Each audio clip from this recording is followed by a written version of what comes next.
জাতীয় সরকার গঠন করার জন্য সবচেয়ে ভালো পদ্ধতি পিআর সিস্টেম নির্বাচন।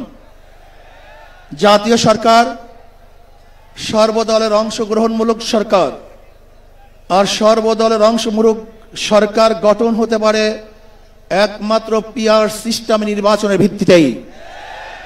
তাহলে কেন বিএনপি মানছে না, কারণটা কি আমি তো বুঝি না। অবশ্যই বিএনপিকেও পিআর সিস্টেমে নির্বাচন মানা উচিত। সংস্কার চাই। বিএনপি বলছে আমরা সরকার গঠন করে ক্ষমতায় গিয়ে সংস্কার করব।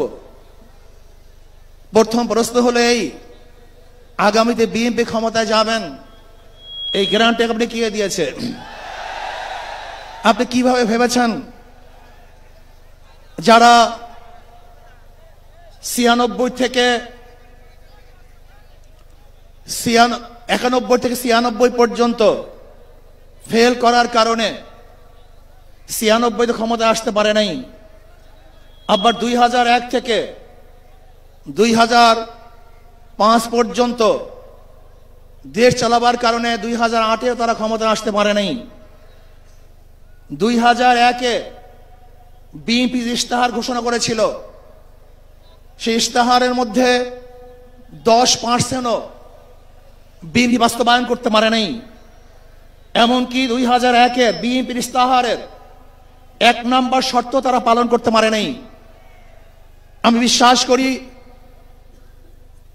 আগামীতে ক্ষমতায় কে যাবে না না যাবে আমি জানি না, কিন্তু বাংলাদেশের জনগণ কোন দুর্নীতিবাজ, চাঁদাবাজ, দখলবাজ, খুনিদেরকে আর ক্ষমতায় নিবে না। বাংলাদেশের জনগণ রক্ত দিয়েছে, জীবন দিয়েছে বাংলাদেশে চাঁদাবাজি করার জন্য নয়, খুন করার জন্য নয়, দেশকে দখল করার জন্য নয়, দুর্নীতি করার জন্য মানুষ রক্ত দেয়, জীবন দেয়। বাংলাদেশের মানুষ জীবন দিয়েছিল, মানুষ মুক্তি পাবে, শান্তি পাবে। আমার গরিব দুঃখী মানুষ ক্ষুধার্ত থাকবে না, বাংলাদেশের একজন মানুষও খোলা আকাশের নিচে থাকবে না, বাংলাদেশের একজন গরিব বস্ত্রহীন থাকবে না। আমার বাংলাদেশের কোন মানুষ গুম হবে না, খুন হবে না, বাংলাদেশের কোন ব্যবসায়ীকে চাঁদা দিতে হবে না, বাংলাদেশের প্রত্যেক নাগরিক অধিকার বাস্তবায়ন হবে, তারা শান্তিতে বসবাস করতে পারবে, নির্বিঘ্নে ঘুমাতে পারবে, আমার মা বোনরা ইজ্জত দিয়ে রাস্তায় চলাফেরা করতে পারবে। বাংলাদেশের মসজিদ থাকবে, মাদ্রাসা থাকবে, দাড়ি থাকবে, টুপি থাকবে, দাড়ি ভরে আক্রমণ করতে পারবে না, টুপিকে ছিনিয়ে কেউ নিতে পারবে না, ইসলামের বাইরে কেউ আইন পাস করতে পারবে না। এর জন্য জীবন দিয়েছিল, রক্ত দিয়েছিল। দ্বিতীয়বার দাড়ি টানবে এই দৃশ্য দেখার জন্য মানুষ রক্ত দেয় নাই। মৌলবাদীর বিরুদ্ধে আঙ্গুল তুলবে, মোল্লা বলে গালি দিবে, আজকে টুপি দাড়িওয়ালাদেরকে ক্ষমতায় যেতে দেবে না, এই স্লোগান শোনার জন্য মানুষ রক্ত দেয় নাই। এই দৃশ্য দেখার জন্য বুকের তাজা রক্ত জমিনে ঢেলে দিয়ে মানুষ শাহাদাত বরণ করে নাই, বরং বাংলাদেশের মানুষ শাহাদাত বরণ করেছিল এই জাতিকে মুক্তি দেওয়ার জন্য, কোরআন ও সুন্নাহর আইন বাস্তবায়ন করার জন্য। বাংলাদেশের মানুষ ওই ভারতের গোলামি করার জন্য রক্ত দেয় নাই।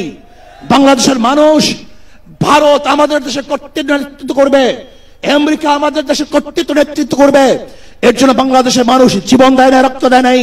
বাংলাদেশের মানুষ সাধন, তারা নিজেরা আইন প্রণয়ন করবে, নিজেরা সংসদ পরিচালিত করবে, তারা নিজেদের পায়ে দাঁড়াবে।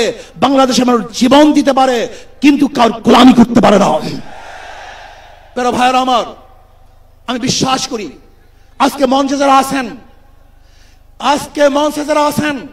যদি আমরা মুনাফিকি না করি, মঞ্চে যারা আছেন যদি মুনাফিকি না করি, মুখের এবং কাজের কথা যদি একসাথে থাকেন, মুখের সাথে কাজের যদি মিল থাকেন, আমি এই লক্ষ জনতার সামনে কসম করে বলতে পারি আগামীতে ক্ষমতায় যাবে ইসলাম, ক্ষমতায় যাবে ইসলাম, কোন সন্দেহ নাই।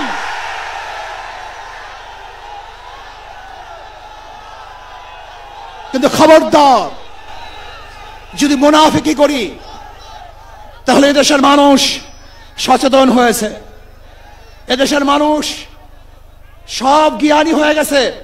বিশ্বাস করবেন না, একজন রিকশাওয়ালা, ঠেলাওয়ালা, কুলি মজদুরের বক্তব্য শুনলে আমরা আশ্চর্য হয়ে যাই বাংলাদেশের মানুষ কত সচেতন, তারা কত সচেতন হয়েছে। যদি আমরা মুনাফিকি না করি, যদি আমরা ঐক্যবদ্ধ থাকি, বাংলাদেশে একটা বাক্স ইসলামের নামে দিতে পারি।